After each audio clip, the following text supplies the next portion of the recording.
Bonjour, nous sommes le jeudi 26 décembre 2013 et si tout se passe comme prévu, ben, la prochaine vidéo que vous verrez, elle sera l'année prochaine, elle sera en 2014, à moins qu'il se passe des choses qui m'encouragent à faire ce que je fais occasionnellement, c'est-à-dire d'autres petites vidéos que j'appelle Bonjour Madame la Terre.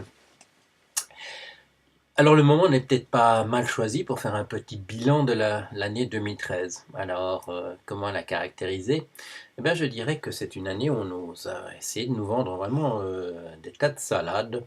On nous a vraiment pris pour des imbéciles. On a vraiment essayé de nous vendre nous faire prendre des vessies pour des lanternes. Et ce qui est sympathique, c'est que ben, nous ne sommes pas disposés à le faire. Il suffit de regarder les sondages d'opinion. Alors tout ça s'exprime de manière, je dirais, un petit peu désordonnée, parce que, en particulier, ben, au niveau des partis qui pourraient nous représenter, il n'y a pas véritablement de reflet de l'opinion générale. Alors qu'est-ce que font les gens? Ben, ils disent je vais voter ceci ou cela pour exprimer leur mécontentement, pour le fait qu'on les traite effectivement qu'on les prenne pour des crétins, et qu'on les traite comme des imbéciles, et les gens ont raison de se rebiffer. Là, on voit apparaître des choses ici et là. Mon opinion n'est pas encore tout à fait faite sur les bonnets rouges, d'autant qu'il y a apparemment maintenant sur cette question de Notre-Dame-des-Landes, il y a des dissensions entre eux. Il y a des dissensions, je vois aussi au niveau du front de gauche, où tout ça ne, comment dire, on dit des choses peu amènes les uns sur les autres, mais tout ça n'est pas inquiétant. Tout ça, ça reflète la même chose. C'est le fait que eh bien que les gens ordinaires, les gens normaux voudraient trouver un moyen de s'exprimer, de faire comprendre qu'on ne va pas pouvoir quand même éternellement leur faire prendre des vessies pour des lanternes, qu'ils comprennent comment ça marche. Alors ça c'est bien, je trouve ça très très sympathique. Puis on voit apparaître de manière, je dirais, en dehors des pays où nous habitons, on voit apparaître des choses très intéressantes. Je ne sais pas si vous avez regardé les vœux de Noël de Monsieur Edward Snowden. Je ne sais pas si vous avez lu, ça n'a pas été traduit en français à ma connaissance, mais ce serait intéressant de le faire, les interviews qu'il a données et qui ont été publiées dans la presse britannique, dans le Guardian, et dans la presse américaine, dans le Washington Post. J'ai le souvenir que le Monde faisait partie de ce petit groupe de journaux qui diffusaient les informations que M. Snowden distillait petit à petit. Ce serait intéressant que le Monde continue dans cette bonne habitude en publiant une traduction de cette interview de M. Snowden, parce que nous avons là quelqu'un, nous regrettons la disparition de M. Nelson Mandela, les semaines qui viennent de s'écouler. Eh bien, il y a des gens, voilà, qui ont la stature, qui est la stature de M. Mandela. Espérons que leur destin ne sera pas celui d'autres personnes qui avaient des statures comme celle-là, comme, je vais donner des noms au hasard, comme M. Salvador Allende ou M. Patrice Lumumba. Espérons qu'ils n'irriteront pas suffisamment le monde des affaires pour que le monde des affaires décide de se débarrasser de leur présence. Touchons du bois, touchons du bois. Mais en tout cas, et comme il l'a dit, M. Snowden, ma tâche est accomplie de toute manière. Et il a dit quelque chose qui m'a beaucoup plu. Il a dit je ne suis pas là nécessairement pour changer les choses, mais je voudrais que les gens qui sont là, qui sont autour de nous, sachent de quoi ils retournent et qu'ils prennent leurs décisions en fonction de cela. Alors ça me paraît une manière extrêmement bien appropriée de présenter les choses, parce que quand on est tout seul, ce qui est vraiment son cas, il est quand même assez isolé, on ne peut pas changer le monde. Mais on peut donner au monde, d'une certaine manière, si on a la possibilité de le faire, si on a accès aux informations qui permettent de le faire, de permettre au monde de changer si le monde, c'est-à-dire un grand nombre de personnes, ont envie de le faire. Alors ça, c'est une bonne approche. 2014, essayons de faire quand même les choses un petit peu autrement.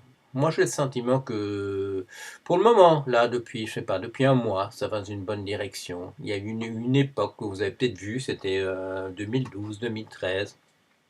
On m'invitait sans doute à des tas d'endroits, mais ça passait plus par les canaux, je dirais, vraiment de la presse. C'était plus la radio, c'était plus la télévision, c'était plus les journaux. Et il Il y a un frémissement là, il y a un frémissement, c'est, comment dire, vous avez peut-être vu, il y a un article de 2 pages dans Télérama, c'était quoi? C'était la semaine dernière.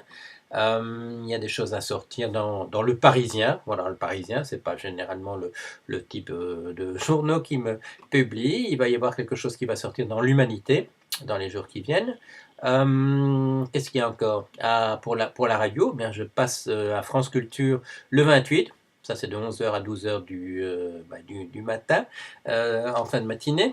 Et on m'a demandé une chose intéressante. C'est-à-dire, on m'a demandé, le producteur, c'est-à-dire la productrice de l'émission, m'a demandé de mettre un petit peu en accusation la profession des économistes, et en particulier les économistes qui vont se trouver là, devant moi. Alors, je sais comment ça s'est passé parce que ça a déjà été enregistré.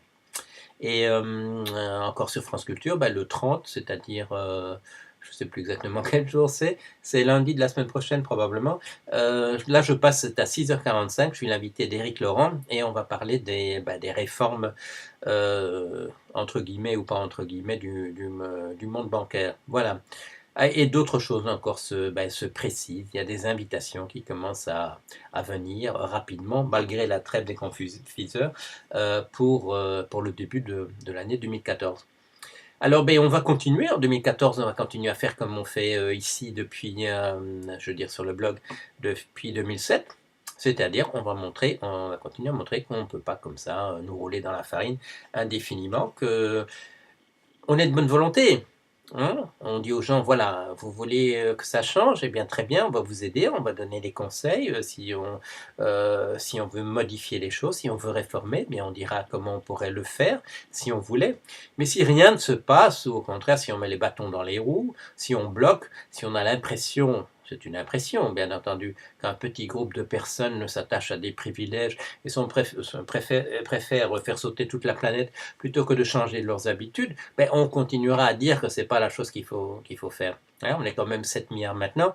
On ne veut pas que ça se réduise de moitié ou des choses de cet ordre-là, simplement pour arranger un tout petit groupe de personnes qui sont, comment dire, trop paresseux pour réfléchir au bien général, qui sont trop engoncés dans leurs habitudes, d'avoir les autres qui fassent les choses à leur place, de ne recevoir que des gars qui viennent du capital, c'est-à-dire du travail des autres, plutôt que de vouloir travailler eux-mêmes, et ainsi de suite. Alors voilà, on continuera de leur rappeler que c'est pas la meilleure manière.